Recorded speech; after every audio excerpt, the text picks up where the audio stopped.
Look, you don't need to spend a lot of time or a lot of money to set a really gorgeous table. And in today's video, I'm going to show you how in just 5 minutes and using mostly dollar store items, we're going to get your Easter table ready in no time.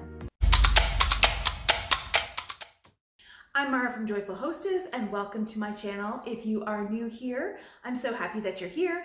And if you've been here before, I'm so happy that we get to hang out again. This channel is dedicated to helping you become a more confident hostess. So everything from tips and recipes, ideas, DIYs, you name it, this channel is dedicated to doing that for you.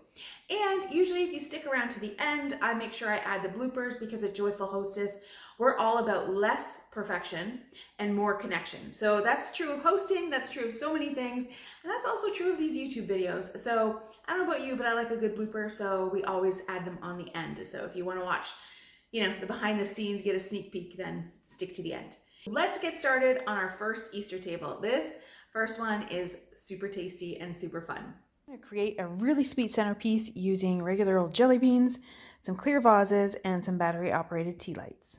Start by pouring jelly beans into a vase. These battery operated tea lights are awesome. So you don't have to worry about your jelly beans melting. Just gonna turn these on and we're ready.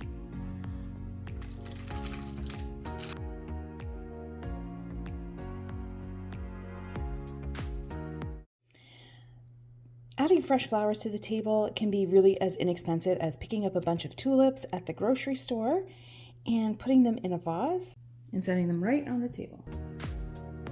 Now I'm going to add a few candle holders. These I also got at Dollar Tree with the battery operated tea lights just to add a little sparkle to the table. Now what would Easter be without a few eggs? These were eggs that I marbled last year. I will put a link to the video on how to do this. It's super duper easy. You just need some nail polish and these eggs, these white eggs that I also got from the dollar store. So we're going to scatter some of those on the table because what's an Easter table without some Easter eggs? Now, if you don't have time to marble eggs because you're, last minute, like we've all been there, I even bought these and I feel like they're super cute to use, so I've scattered them here to add some additional color. So in this instance, we're going a little bit more rustic, so I've got this basket. I mean, you could use any basket. If the basket is deep like this one is, I'm going to start by just crumpling up some newspaper and putting it in the bottom.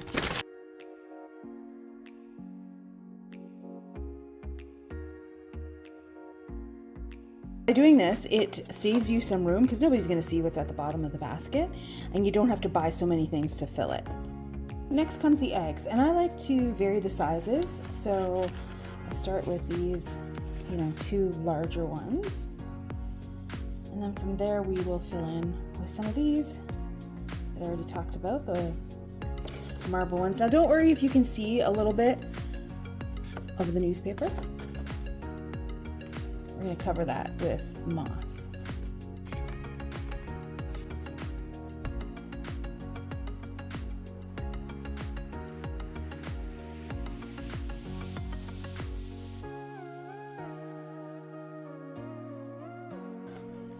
There. Okay, now that I'm satisfied that kind of all the holes have been sort of filled in and I've readjusted the eggs, we're ready to add a few sparkle lights. Okay, a little tip here is to turn the lights on when you're decorating, and that way you can really see what it's going to look like when you're done.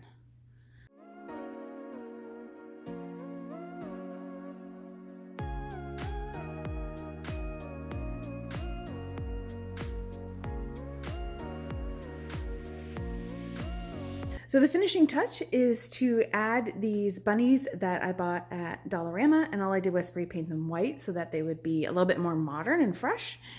And we're going to add these to our table.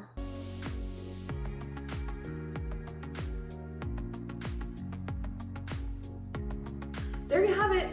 If you like what you saw here, be sure to hit like and subscribe. And until next time, happy hosting and happy Easter. Boop. But without any further ado, for our Easter. Perfected. No, one more time. One more time.